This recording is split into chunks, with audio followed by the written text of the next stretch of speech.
عدد خلقه ورضا نفسه وزنة عرشه ومداد كلماته. أعوذ بالله من الشيطان الرجيم. بسم الله الرحمن الرحيم. اللهم ألهمنا رشدا وأعذنا من شرور أنفسنا. آمین ثم آمین. السلام علیکم ورحمۃ اللہ وبرکاتہ. ناظرین، آج ہم نے جن آیات کا انتخاب کیا ہے وہ ہے سورہ بنی اسرائیل کی آیات، جس میں اللہ سبحانہ تعالیٰ نے ہمیں ہمارے دو بڑے ہی محسنین اور ہماری بڑی ہی دو محبوب ہستیوں کے حوالے سے کچھ احکامات صادر فرمائے ہیں. اللہ سبحانہ تعالیٰ فرماتے ہیں وَقَضَىٰ رَبُّكَ أَلَّا تَعْبُدُوا إِلَّا إِيَّاهُ وَبِالْوَالِدَيْنِ إِحْسَانًا إِمَّا يَبْلُغَنَّ عِندَكَ الْكِبَرَ أَحَدُهُمَا أَوْ كِلَاهُمَا فَلَا تَقُل لَّهُمَا أُفٍّ وَلَا تَنْهَرْهُمَا وَقُل لَّهُمَا قَوْلًا كَرِيمًا وَاخْفِضْ لَهُمَا جَنَاحَ الذُّلِّ مِنَ الرَّحْمَةِ وَقُل رَّبِّ ارْحَمْهُمَا كَمَا رَبَّيَانِي صَغِيرًا. اور تیرے رب نے فیصلہ فرما دیا کہ تم لوگ اس کے سوا کسی اور کی بندگی نہ کرو اور والدین کے ساتھ نیک سلوک کرتے رہو، اور ان میں سے ایک یا کوئی دونوں فوت ہو جائیں تو پھر ان کے ساتھ کیسا سلوک کرو. ان آیات میں اللہ سبحانہ تعالیٰ نے بنیادی طور پر والدین جو ہمارے بہت ہی بڑے محسن ہیں ان کے ساتھ معاملہ کرنے کی یاد دہانی بھی کروائی، اور صرف یہ نہیں کہ یاد دہانی کروائی بلکہ اس کے ادب، اس کے احترام اور اس کے طریقے بھی سکھائے. اللہ سبحانہ تعالیٰ نے ہماری ان بہت ہی مشفق اور شفیق ہستیوں کے احکامات اور ان کے حقوق کی ادائیگی کا حکم قرآن میں بہت سی جگہوں پر دیا ہے. اور یہ بھی بات غور طلب ہے کہ اللہ سبحانہ تعالیٰ نے ایک نہیں ایک سے زائد مقامات پر اپنے حق کے بعد سب سے زیادہ حق ان والدین ہی کا وضع فرمایا ہے. مثلا آپ دیکھیں، اگر اللہ سبحانہ تعالیٰ سورہ بقرہ میں ایک بنی اسرائیل کے ساتھ کیا جانے والے ایک عہد کا تذکرہ فرماتے ہیں وَإِذْ أَخَذْنَا مِيثَاقَ بَنِي إِسْرَائِيلَ لَا تَعْبُدُونَ إِلَّا اللَّهَ وَبِالْوَالِدَيْنِ إِحْسَانًا. کہ دیکھو اللہ نے پختہ عہد پکڑا بنی اسرائیل کے ساتھ، اور یہ عہد کیا تھا کہ اللہ کے علاوہ کسی اور کی عبادت نہ کرنا، اور اپنے حق کے بعد کیا وَبِالْوَالِدَيْنِ إِحْسَانًا. اسی طرح اللہ سبحانہ تعالیٰ نے سورہ النساء میں فرمایا وَاعْبُدُوا اللَّهَ وَلَا تُشْرِكُوا بِهِ شَيْئًا وَبِالْوَالِدَيْنِ إِحْسَانًا. ایک اللہ کی عبادت کرو، اس کے ساتھ کسی کو شریک نہ کرو، اور والدین کے ساتھ احسان کے ساتھ پیش آؤ. سورہ لقمان کی آیت نمبر 13 اور 14 میں اللہ سبحانہ تعالیٰ نے اسی سے ملتے جلتے احکامات دیے، اور لقمان حکیم کی زبان سے اپنے بیٹے کو ایک تاکید کا تذکرہ فرمایا. آیت میں آتا ہے یا بنیا لا تشرک بہ شیئا ان الشرک لظلم عظیم ووصینا الانسان بوالدیہ حملته امه وحنا على وحن وفصاله في عامين ان اشکروا لی ولوالدیک وإلی المصیر. کہ اللہ سبحانہ تعالیٰ فرماتے ہیں کہ ہم نے والدین ماں کے ساتھ حسن سلوک کی تاکید فرمائی، کیونکہ ماں نے بوجھ پر بوجھ اٹھا کے حمل اور اس کے دودھ پلانے کے مراحل جو ہیں وہ طے کیے، اور پھر اللہ نے یہ تاکید بھی کی کہ تم میرے ساتھ ساتھ اپنے والدین کے شکر گزار بن جاؤ. اسی طرح اللہ سبحانہ تعالیٰ قرآن میں اس سے زائد مقامات پر اپنے حق کے بعد سب سے زیادہ حق والدین کا بتاتے نظر آتے ہیں. اگر ہم غور کریں تو اس کی وجہ بہت واضح ہے. آپ دیکھیں کہ تخلیق کرنے والا تو خالق ہے، لیکن تخلیق کا ذریعہ، وسیلہ اور سبب والدین بنتے ہیں. اسی طرح رازق تو رب ہے، لیکن رزق کا ذریعہ، وسیلہ، سبب والدین بنتے ہیں۔ تو لہٰذا خالق نے، رازق نے اپنے حق کے بعد سب سے زیادہ حق والدین کا مقرر فرما دیا۔ اور پھر اگر آپ بارہا ان میں دیکھیں تو اللہ سبحانہ تعالیٰ نے ان تمام ہی آیات اور اس سے ملتی جلتی اور بھی قرآن کی آیات میں والدین کے ساتھ کیسا سلوک؟ احسان کا حکم دیا ہے۔ کیونکہ یاد رکھیے گا، اس روئے زمین پر یہ وہ دو ہستیاں ہیں، یہ وہ دو رشتے ہیں جو ہر حال میں، ہر وقت اپنی ساری اولادوں کے ساتھ، ساری زندگی اولاد کے پیدا ہونے کے بعد لگاتار احسان کرتے نظر آتے ہیں۔ کوئی بڑا خوش قسمت ہوگا کہ اس کے بہن بھائی، اس کے عزیز و اقارب بھی محسن ہوں گے، لیکن یہ وہ دو شفیق ہستیاں ہیں جو بہرکیف ہر ہی جگہ، ہر وقت احسان میں ملوث ہی نظر آتے ہیں۔ اور احسان کیا ہے؟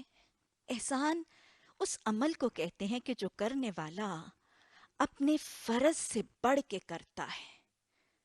اور یہاں دیکھیں، والدین کے حوالے سے آج اپنے بنیادی فرائض ہی ادا نہیں ہو رہے، حالانکہ رب فرض سے بڑھ کے کرنے کا مطالبہ فرما رہا ہے۔ احسان وہ عمل ہے جس میں کرنے والا دینے والے کے حق سے بڑھ کر دیتا ہے، حالانکہ یہاں والدین کے ابھی بنیادی حقوق ہی پورے نہیں کیے جا رہے۔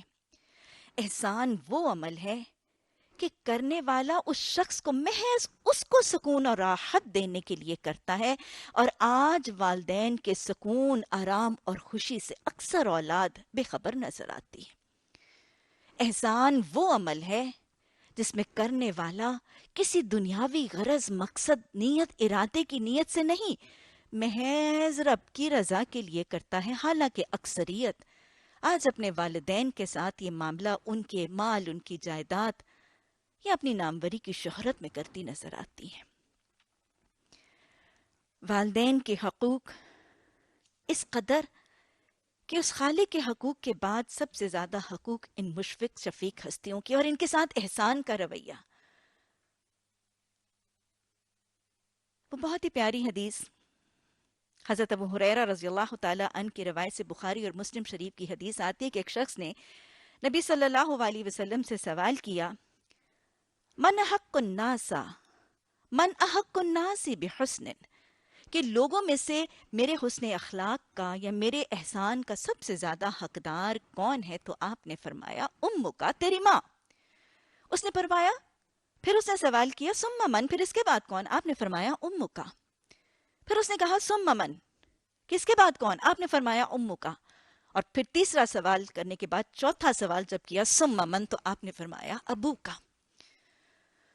یہ وہ ماں ہے جس کا حق حدیث میں نبی صلی اللہ علیہ وسلم نے 3 گنا بتا دیا والد کے حق کے مقابلے میں۔ اور اس کی وجہ بھی کچھ حد تک قرآن نے سورہ الاحقاف کی آیت نمبر 15 سے لے کے 17 میں اللہ نے بیان کی، وَوَصَّيْنَا الْإِنسَانَ بِوَالِدَيْهِ إِحْسَانًا حَمَلَتْهُ أُمُّهُ قُرْحًا وَوَضَعَتْهُ قُرْحًا وَحَمَلُهُ وَفِصَالُهُ 30 شَهْرًا۔ یہ وہ 3 کام ہیں جو ماں کرتی ہے اور باپ نہیں کرتا فطری طور پر، اس کے حمل، اس کے وضع حمل اور اس کی رضاعت کے وہ عمل جس کی وجہ سے ماں کا درجہ 3 گنا۔ اور یہ وہ اس کے کام ہے جس کا حق اولاد ادا نہیں کر سکتی۔ وہ ایک شخص تھا نا، اس نے نبی صلی اللہ علیہ وسلم سے یہ کہا کہ اس نے اپنی ماں کے خلاف شکوہ کیا، اور اس نے کہا، یا رسول اللہ صلی اللہ علیہ وسلم، میری والدہ بڑی بد اخلاق ہے۔ آپ نے فرمایا، وہ اس وقت تو بد اخلاق نہ تھی جب وہ تجھے راتوں کو لے کر پھرتی تھی۔ اس نے کہا، یا رسول اللہ صلی اللہ علیہ وسلم، آپ کو خبر نہیں، وہ بڑی بد زبان ہے۔ آپ صلی اللہ علیہ وسلم نے فرمایا، وہ اس وقت تو بد زبان نہ تھی جب وہ تجھے اپنے سینے سے چمٹائے تجھے دودھ اور خوراک دیتی تھی۔ اس نے بڑی بے اعتنائی سے کہا، یا رسول اللہ صلی اللہ علیہ وسلم، میں نے اس کا حق ادا کر دیا۔ آپ نے فرمایا، تو نے کیا کیا؟ کہنے والے نے کہا، نبی صلی اللہ علیہ وسلم، میں نے اسے اپنے کندھوں پر بٹھا کے حج کروا دیا۔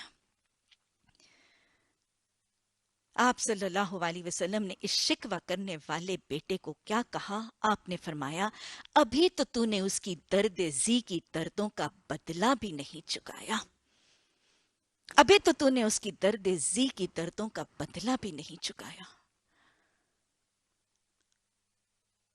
لیکن یاد رکھیے گا، ماں کا حق اگر باپ سے 3 گنا ہے تو باپ کا حق بھی کم نہیں۔ حدیث کے الفاظ آتے ہیں کہ آپ صلی اللہ علیہ وسلم نے واضح طور پر فرما دیا رضا اللہ رضا الوالد، اللہ کی رضا والد کی رضا میں ہے، وسخط اللہ فی سخط الوالد، اللہ کی رضا میں، اللہ کی رضا پنہا ہے والد کی رضا میں، اور باپ کی ناراضگی اللہ کی ناراضگی۔ گویا جس کا رب راضی کب ہوگا؟ جب باپ راضی ہوگا تو رب بھی راضی ہوگا، اور اگر باپ ناراض ہو گیا تو رب بھی روٹھ جائے گا۔ اور پھر آپ نے یہ بھی فرمایا کہ تمہارا باپ تمہاری جنت کا دروازہ ہے، جو چاہے اسے لے لے اور جو چاہے اسے چھوڑ دے۔ گویا یہ باپ رب کو راضی کرنے کا طریقہ ہے، جنت کا دروازہ پانے کا وسیلہ ہے۔ ایک شخص نے نبی صلی اللہ علیہ وسلم سے سوال کیا ما حق الوالدین علی ولدہما، نبی صلی اللہ علیہ وسلم والدین کا ان کی اولادوں پر کیا حق ہے؟ یعنی سوال کیا کہ مجھ پر میرے والدین کا کیا حق ہے؟ آپ نے بڑا دو ٹوک سوال کا جواب دیا۔ آپ نے فرمایا ہما جنتو کا و نارو کا، وہی تو تمہاری جنت اور وہی تو تمہاری دوزخ ہے۔ اور یہ جنت اور دوزخ کیسے ہیں؟ بڑا خوبصورت سا واقعہ آتا ہے حضرت جاہمہ کا، ابن ماجہ اور نسائی میں یہ قصہ مذکور ہے کہ حضرت جاہمہ رضی اللہ تعالی عنہ نبی صلی اللہ علیہ وسلم کی خدمت میں حاضر ہوئے اور یہ فرمایا کہ یا رسول اللہ صلی اللہ علیہ وسلم، میں جہاد میں جانے کا خواہش مند ہوں اور آپ سے مشاورت کرنے آیا ہوں۔ آپ نے فرمایا یہ مجاہد جو جہاد میں جانے کے طلبگار ہیں اور آپ سے مشاورت کرنے آئے ہیں، آپ نے فرمایا کیا تمہارے والدین حیات ہیں؟ کیا تمہارے والدین حیات ہیں؟ حضرت جاہمہ نے فرمایا یا رسول اللہ صلی اللہ علیہ وسلم، میری والدہ حیات ہے، میری والدہ حیات ہے۔ آپ صلی اللہ علیہ وسلم نے فرمایا فَإِنَّ الْجَنَّةَ عِنْدَ رِجْلِهِ، کہ دیکھو یاد رکھو اس ہی کے قدموں تلے تمہاری جنت ہے۔ اور یہ ایک موقع پر نہیں، اس کے علاوہ بھی حضرت عمر ابن العاص کا واقعہ آتا ہے کہ وہ نبی صلی اللہ علیہ وسلم کی خدمت میں حاضر ہوئے اور انہوں نے تذکرہ کیا کہ یا نبی صلی اللہ علیہ وسلم، میں آپ کے دست مبارک پر جہاد اور ہجرت کی بیعت کرنا چاہتا ہوں۔ آپ نے سوال کیا گویا تم جہاد اور ہجرت کے اجر کے طلبگار ہو، یعنی تم وہ ثواب چاہتے ہو جو تمہیں جہاد اور ہجرت سے ملے گا؟ انہوں نے فرمایا یا رسول اللہ صلی اللہ علیہ وسلم ایسا ہی ہے۔ آپ نے وہی سوال کیا جو آپ نے حضرت جاہمہ سے کیا تھا کہ کیا تمہارے والدین حیات ہیں؟ انہوں نے فرمایا کہ حیات ہیں۔ آپ صلی اللہ علیہ وسلم نے کیا تاکید کی اور کیا مشورہ دیا؟ ارجع الی والدیک، کہ دیکھ تو اپنے والدین کی طرف لوٹ جا، اپنے والدین کی طرف لوٹ جا۔ گویا دیکھ لیجئے والدین کی خدمت کی فضیلت کا حال دیکھ لیجئے کہ والدین کی خدمت اور بوڑھے والدین کی کو لک آفٹر کرنا اور ان کی دلجوئی کرنا، یہ کتنا بڑا اجر ہے، جہاد اور ہجرت کے برابر اجر اور ثواب دینے والا عمل ہے۔ آپ صلی اللہ علیہ وسلم سے حضرت عبداللہ بن مسعود رضی اللہ تعالیٰ عنہ کی روایت سے بخاری اور مسلم شریف کی حدیث کے الفاظ ہیں کہ آپ سے سوال کیا گیا ای العمل احب الی اللہ، کہ سب سے زیادہ محبوب عمل اللہ سبحانہ تعالیٰ کو کون سا ہے؟ تو آپ صلی اللہ علیہ وسلم نے فرمایا الصلاۃ علی وقتہا، بر الوالدین والجہاد فی سبیل اللہ، نماز وقت پر محبوب عمل اللہ سبحانہ تعالیٰ کے آپ صلی اللہ علیہ وسلم سے پوچھے گئے اور آپ فرما رہے ہیں نماز وقت پر، اور اللہ کے حق کے بعد کیا؟ نماز وقت پر، والدین کی فرما برداری، خدمت گزاری، اور اللہ کی راہ میں جہاد۔ اسی طرح ایک موقع پر آپ صلی اللہ علیہ وسلم نے صحابہ اکرام سے مخاطب ہو کر فرمایا، ایک محفل ہے اور آپ صلی اللہ علیہ وسلم نے صحابہ اکرام سے سوال کیا، کیا میں تمہیں بڑے بڑے گناہوں کی فہرست نہ بتا دوں؟ کیا میں تمہیں بڑے بڑے گناہوں کی فہرست نہ بتا دوں؟ اور اس میں آپ نے کیا فرمایا؟ الاشراک باللہ وعقوق بالوالدین، اللہ کے ساتھ شرک کرنا، والدین کی نافرما برداری کرنا، عقوق الوالدین، قول الزور، شہادت الزور، شہادت الزور، اللہ کے ساتھ شریک کرنا، والدین کی نافرما برداری کرنا، جھوٹی بات کرنا، جھوٹی گواہی دینا، جھوٹی گواہی دینا۔ اسی طرح حدیث کے الفاظ ایک اور جگہ آتا ہے کہ آپ صلی اللہ علیہ وسلم نے فرمایا، حرم اللہ علیکم خمسن، اللہ سبحانہ تعالیٰ نے تم پر 5 باتیں حرام کر دی گئیں۔ ایک جگہ کبیرہ گناہ بتائے جا رہے ہیں، ایک جگہ حرام کردہ گناہ دیکھ لیجئے، الاشراک باللہ وعقوق الوالدین، اللہ کے ساتھ شریک کرنا، والدین، اور ایک جگہ آتا ہے ماؤں کو ستانا۔ یہ جو آج بد اخلاقیاں، بد زبانیاں، بدتمیزیاں، فرمائشیں کر کر کے، جھگڑے تکرار کر کے ماؤں کی زندگی دوبھر کر دی جاتی ہے، یہ حرام کردہ 5 اعمال میں سے ایک ہے۔ اللہ کے ساتھ شرک کرنا، ماؤں کو ستانا، بیٹیوں کو زندہ دفن یا زندہ درگور کرنا، ہرس اور بخل کرنا، اور بیکار کی لا یعنی گفتگو میں ملوث رہنا۔ اسی طرح حضرت ابو ہریرہ رضی اللہ تعالی عنہ کی روایت سے مسلم شریف کی حدیث ہے کہ آپ صلی اللہ علیہ وسلم ایک دن صحابہ اکرام اجمعین کی محفل میں تشریف فرما تھے، اور راوی کہتے ہیں کہ آپ صلی اللہ علیہ وسلم نے فرمایا، زاغما زاغما انفحو زاغما انفحو زاغما انفحو زاغما انفحو، خاک آلود ہو اس شخص کی ناک، خاک آلود ہو اس شخص کی ناک، خاک آلود ہو اس شخص کی ناک۔ صحابہ اکرام نے فوراً سوال کیا، من یا رسول اللہ صلی اللہ علیہ وسلم، نبی صلی اللہ علیہ وسلم آپ کس کے بارے میں یہ فرما رہے ہیں؟ تو آپ نے فرمایا، وہ شخص جو اپنے والدین میں سے کسی ایک کو یا دونوں کو بڑھاپے کی حالت میں پاتا ہے، عند الکبر، بڑھاپے کی حالت میں پاتا ہے، وَلَمْ يَدْخُلِ الْجَنَّةَ، اور وہ جنت میں داخل نہیں ہوتا۔ یعنی اس کے پاس وہ ہستی ہے جس کے قدموں تلے اس کی جنت ہے، اس کے پاس وہ ہستی ہے جس کی رضا اس کی رب کی رضا ہے، اس کے پاس وہ ذات، وہ اس کا رشتہ، اس کا والد ہے جو جنت کا دروازہ ہے، اور ان بوڑھوں، ان مجبوروں اور ان ضرورت مندوں کی مدد کر کے اور ان کی خدمت کر کے وہ جنت کا مستحق نہیں بن رہا، خاک آلود ہو شخص کی ناک۔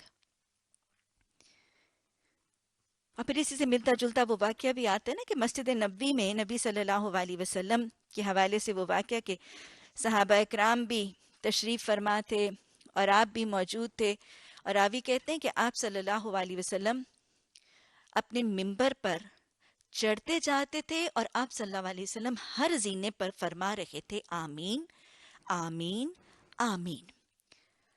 صحابہ اکرام نے سوال کیا کہ نبی صلی اللہ علیہ وسلم، ہم نے تو کسی کو دعا کرتے نہیں دیکھا، تو آپ کس کی دعا پر آمین فرما رہے ہیں؟ آپ صلی اللہ علیہ وسلم نے فرمایا کہ جبریل امین نے 3 لوگوں پر لعنت کی دعا کی ہے، جبریل امین نے 3 لوگوں پر لعنت کی دعا کی ہے، اور میں نے اس دعا پر آمین کہا ہے۔ ذرا سوچ لیجئے، وہ دعا جو جبریل امین کہہ رہے ہیں اور اس پر آمین میرے رسول صلی اللہ علیہ وسلم کر رہے ہیں، کیا وہ دعا قبول ہوگی کہ نہیں ہوگی؟ اور لعنت کا مطلب کیا ہے؟ اللہ کی رحمت سے محروم ہو جانا، اور اللہ کی رحمت جس کے شامل حال نہ ہوگی وہ جنت میں داخل نہیں ہو پائے گا۔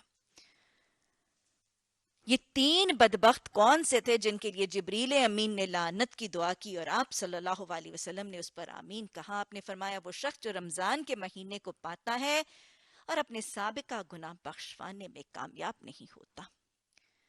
وہ شخص جس کے سامنے میرا نام لیا جاتا ہے اور وہ مجھ پر درود نہیں بھیجتا، اور وہ شخص جس کے لیے آپ نے خاک آلود کہا تھا، وہ شخص جو اپنے بوڑھے والدین میں سے کسی ایک کو یا دونوں کو پاتا ہے اور جنت میں داخل ہونے کا مستحق نہیں ٹھہرتا۔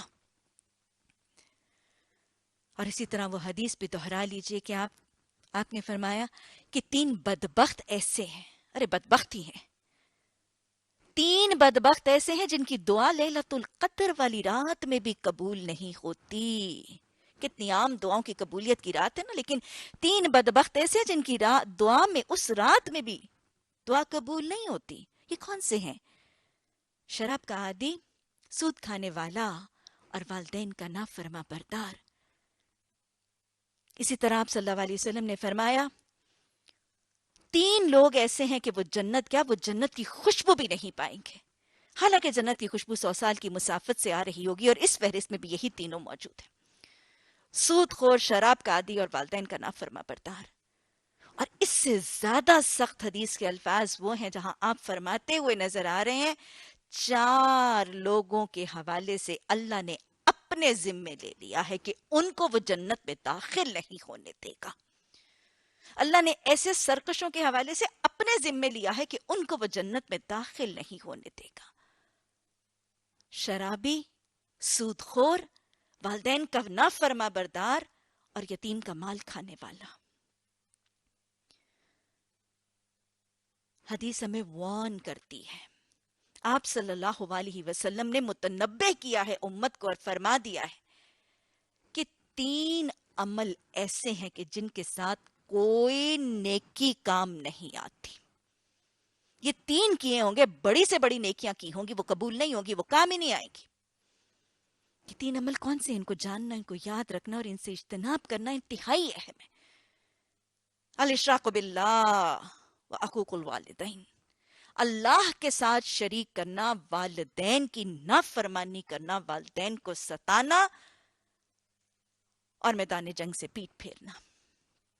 تو گویا والدین کی نافرما برداری اور والدین کے آگے سرکشی اور ان کے اوپر زیادتی اور ان کے حقوق کی ادائیگی میں کمی، یہ وہ عمل ہے جس کے ساتھ کوئی نیکی کام نہیں آتی۔ اور واقعتاً آپ کو ایک میں واقعہ سنا دوں، واقعتاً نیکی کام نہیں آتی۔ آپ صلی اللہ علیہ وسلم کے ایک صحابی حضرت علقمہ رضی اللہ تعالی عنہ، کچھ روایات میں یہاں تک پتہ چلتا ہے کہ یہ بدری صحابی ہیں۔ یہ بدری صحابی ہیں، موت کا وقت ہے، نزا میں مبتلا ہیں، گھر والے ارد گرد بیٹھے ہیں، کلمہ پڑھانے کی کوشش کی جا رہی ہے، زبان پر کلمہ جاری نہیں ہو رہا۔ زوجہ نبی صلی اللہ علیہ وسلم کے پاس تشریف لاتی ہیں، پوری حالت زار بیان کرتی ہیں کہ ہم علقمہ کا کیا کریں، ان کی زبان پر کلمہ جاری نہیں ہو رہا۔ ذرا غور سے سنیے گا، آپ نے کیا سوال کیا؟ آپ نے پوچھا کیا کوئی ناراض تو نہیں ہے؟ یاد رکھیے گا، کسی کے روٹے ہونے سے بھی یہ امکان موجود ہے۔ آپ نے فرمایا کیا کوئی ناراض تو نہیں ہے؟ حضرت علقمہ رضی اللہ تعالی عنہ کی بیوی نے جواب دیا ام علقمہ ناراض ہیں۔ کون ہے یہ؟ حضرت علقمہ رضی اللہ تعالی عنہ کی وہ ماں جن کے قدموں میں ان کی جنت ہے، بتایا گیا کہ وہ ناراض ہے، اور حال یہ ہے کہ ماں شہر کے ایک کونے میں، بیٹا شہر کے دوسرے کونے میں۔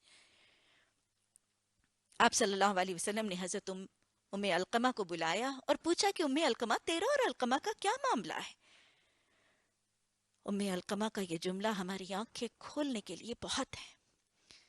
ام علقمہ نے فرمایا یا رسول اللہ صلی اللہ علیہ وسلم، مجھے علقمہ کے دین سے کوئی شکوہ نہیں، علقمہ دیندار ہے، علقمہ دیندار ہے، روزے دار ہے، شب بیدار ہے، لیکن کیا کروں، میرا نافرما بردار ہے۔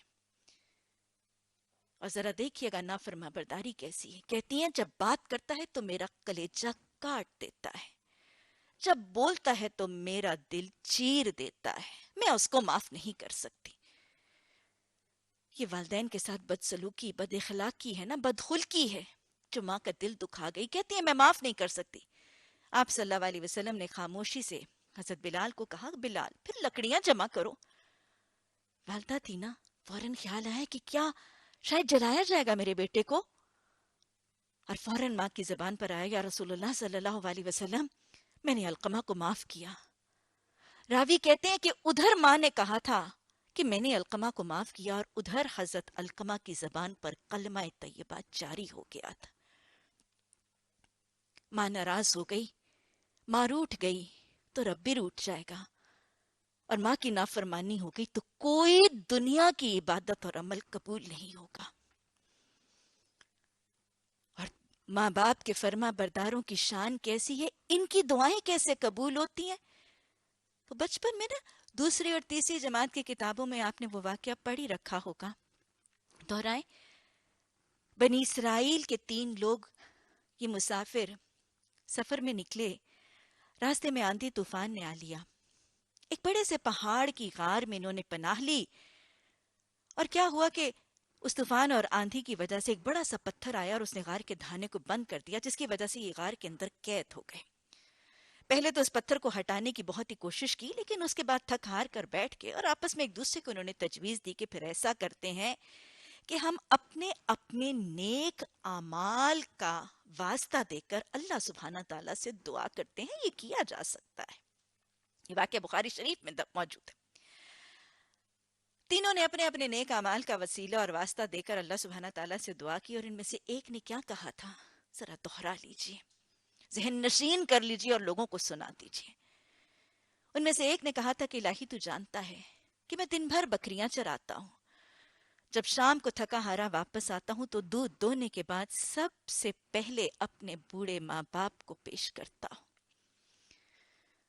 یہ بذات خود ہی بہت بڑی خدمت تھی, لیکن پھر اس نے ایک خاص دن کی رودات کا تذکرہ بھی کیا. اس نے کہا کہ ایک دن, تو جانتا ہے کہ ایک دن بکریاں چراتے چراتے میں بہت دور جنگل میں جا نکلا, اور پلٹتے ہوئے بہت رات ہو گئی. میں جب پلٹا تو میں نے اپنے معمول کے مطابق میں اپنا دودھ کا پیالہ لے کر اپنے والدین کے پاس پہنچا تو میں نے دیکھا وہ میرے انتظار میں بھوکے سو چکے تھے. اس شخص نے بتایا, الہی تو گواہ ہے کہ میں ساری رات اپنے والدین کے سرہانے وہ دودھ کا پیالہ لیے کھڑا رہا. میرے بھوکے بچے میری ٹانگوں سے لپٹ کر مجھ سے دودھ مانگتے رہے, لیکن میں نے ان کو دودھ نہ دیا. میں نے اس بات کو گوارا نہ کیا کہ میرے بوڑھے ماں باپ تو بھوکے سو جائیں اور میرے بچے پیٹ بھر کے سو جائیں. ترجیح دیکھیے, ترجیحات دیکھیے. آج اولاد کی تعلیم, اولاد کے لیے وقت, ان کی سیر, ان کی انٹرٹینمنٹ, ان کی تمام مصروفیات کے لیے والدین کو سیکنڈ پریفرنس اور پرائرٹی بنا دیا جاتا ہے. اس شخص نے یہ اپنے عمل کا تذکرہ کر کے اللہ سبحانہ تعالیٰ سے دعا کی کہ الہی اس پتھر کو سرکا دے. وہ پتھر ہٹ گیا اور آسمان صاف نظر آنے لگا. والدین کے فرما برداروں کے لیے آسمان کے دروازے کھول دیے جاتے ہیں. ان کی زندگی کی مشکلات اور ان کی زندگی کی دشواریاں اور ان کی رکاوٹیں ہٹا دی جاتی ہیں. اور پھر والدین کے فرما برداروں کی شان کیا ہے. آپ صلی اللہ علیہ وسلم, آپ نے 7ویں آسمان پر ایک شخص کی تلاوت کی آواز سنی, اور آپ نے پوچھا یہ کس کی تلاوت کی آواز ہے. آپ کو بتایا گیا یہ حضرت نعمان بن بشیر کے بیٹے حضرت حارثہ بن نعمان کی آواز ہے. نبی صلی اللہ علیہ وسلم نے حضرت حارثہ بن نعمان کی آواز 7ویں آسمان پر سنی تھی. یہ کون تھے؟ یہ مدینہ کی بستی میں اپنے والدہ اور اپنے والد کے انتہائی فرما بردار تھے. ماں کی خدمت کی حالت یہ تھی کہ ماں کے کپڑے اپنے ہاتھ سے دھوتے تھے, ماں کو اپنے ہاتھ سے کھانا کھلاتے تھے. ایک موقع پر ماں کے سر میں جوئیں پڑ گئیں تو حضرت حارثہ بن نعمان نے اپنے ہاتھ سے ماں کی جوئیں نکالی. ماں جب کوئی بات کرتی تھی تو ہاتھ باندھ کے نگاہیں نیچی کر کے ماں کے سامنے کھڑے ہو کر ماں کی بات سنتے تھے. بڑھاپے کے ذوف میں اگر ماں بڑبڑاتی اور سمجھ نہیں آتی تھی تو ماں سے شکوہ نہیں کرتے تھے, خاموشی سے باہر نکل کر اپنی بیوی سے پوچھتے تھے اماں نے کیا کہا. ان کی آواز نبی صلی اللہ علیہ وسلم نے 7ویں آسمان پر سنی.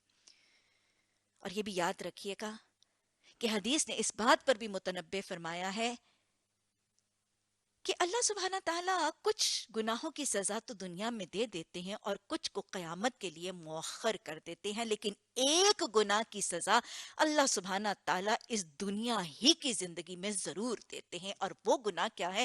والدین کی نافرما برداری۔ باقی گناہوں کے حوالے سے اللہ کا اپنا معاملہ، چاہے تو دنیا میں پکڑے چاہے تو آخرت میں پکڑے، لیکن ایک گناہ ایسا ہے، ان محسنین کے حق میں کمی کرو گے تو میں تمہیں اس دنیا سے رخصت ہونے سے پہلے سزا سے دو چار ضرور کروں گا۔ اور یاد رکھیے گا، یہ مکافات عمل کی شکل میں دہرایا ضرور جاتا ہے عمل۔ میرے بچپن میں میرے والد نے مجھے ایک واقعہ سنایا۔ وہ بتایا کرتے تھے کہ ایک ہندو باپ اور بیٹا تھا۔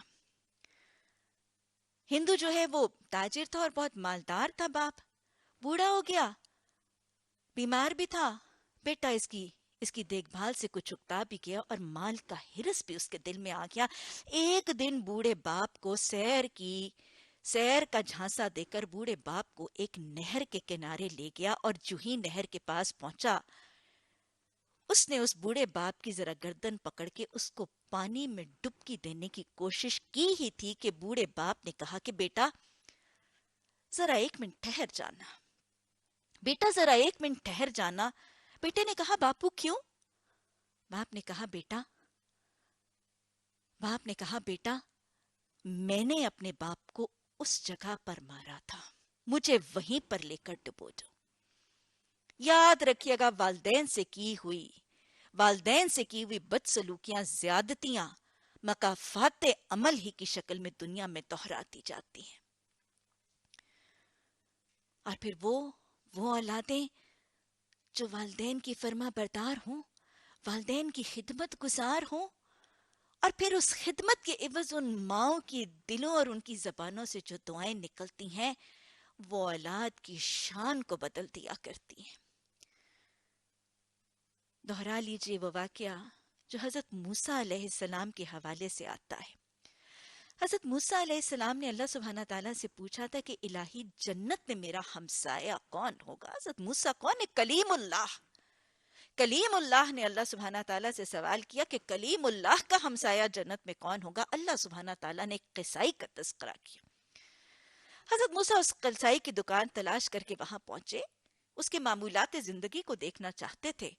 دیکھا اس نے کچھ گوشت کا معاملہ جاری تھا، گوشت بیچا۔ آخر کار شام کو جب وہ فارغ ہوا، اس نے اپنی دکان بند کی، تھوڑا سا گوشت ساتھ لیا اور اپنے گھر کی طرف چلا۔ حضرت موسیٰ اس کے پیچھے پیچھے روانہ ہو گئے۔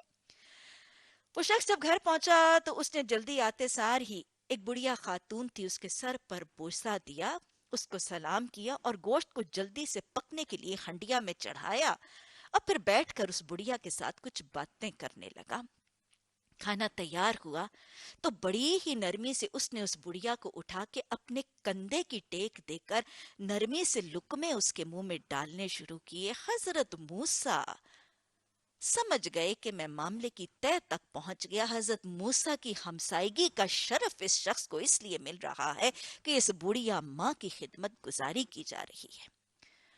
یہ بیٹا جب اپنی ماں کو کھلا پلا کر فارغ ہو کر حضرت موسیٰ علیہ السلام کی طرف متوجہ ہوا تو آپ نے پوچھا کہ یہ کون ہے؟ مزید تصدیق ہو گئی، اس نے کہا یہ میری والدہ ہے۔ لیکن حضرت موسیٰ علیہ السلام ابھی معاملے کی تہہ تک نہیں پہنچے تھے۔ حضرت موسیٰ علیہ السلام نے اس فرما بردار بیٹے سے پھر ایک مزید سوال کیا کہ میرے بھائی، میں نے دیکھا کہ جب تو اسے کھلا رہا تھا پلا رہا تھا تو یہ کچھ بڑبڑا رہی تھی، یہ تیری ماں کیا کہہ رہی تھی؟ وہ بیٹا ذرا کچھ تھوڑا سا ریلکٹنٹ ہوا اور اس نے کہا میری والدہ ہمیشہ ایسے ہی کہتی ہیں۔ حضرت موسیٰ علیہ السلام نے پھر دریافت کرنے کی کوشش کی کہ وہ کیا کہہ رہی تھی تیری ماں؟ وہ پھر بضد رہا اور وہ بتانا نہیں چاہ رہا تھا۔ حضرت موسیٰ علیہ السلام نے جب تیسری دفعہ پوچھا تو ذرا سا جھینپ کے اس بیٹے نے حضرت موسیٰ علیہ السلام کو اصل حقیقت سمجھا دی۔ بیٹے نے کہا کہ بات ایسی ہے کہ جب بھی میں اپنی ماں کی کوئی بھی خدمت کا کام کرتا ہوں تو میری ماں مجھے ہمیشہ یہی دعا دیتی ہے کہ بیٹا جا، اللہ تیرا مقام اور تیرا ساتھ حضرت موسیٰ علیہ السلام کے ساتھ کر دے۔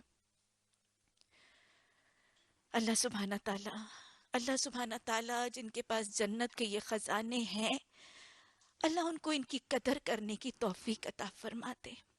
اور الہی جن کے والدین رخصت ہو چکے ہیں، اللہ ان کو ان کے لیے کثرت کی بخشش کی دعائیں کرنے والی اولاد بنا دے۔ رب ارحمہما کما ربیانی صغیرا، رب ارحمہما کما ربیانی صغیرا، رب ارحمہما کما ربیانی صغیرا۔ ربنا لا تزغ قلوبنا بعد إذ هديتنا وهب لنا من لدنك رحمة إنك أنت الوهاب۔ سبحانك اللهم وبحمدك نشهد أن لا إله إلا أنت نستغفرك ونتوب إليك۔ سبحان ربك رب العزة عما يصفون وسلام على المرسلين والحمد لله رب العالمين۔ آمین ثم آمین۔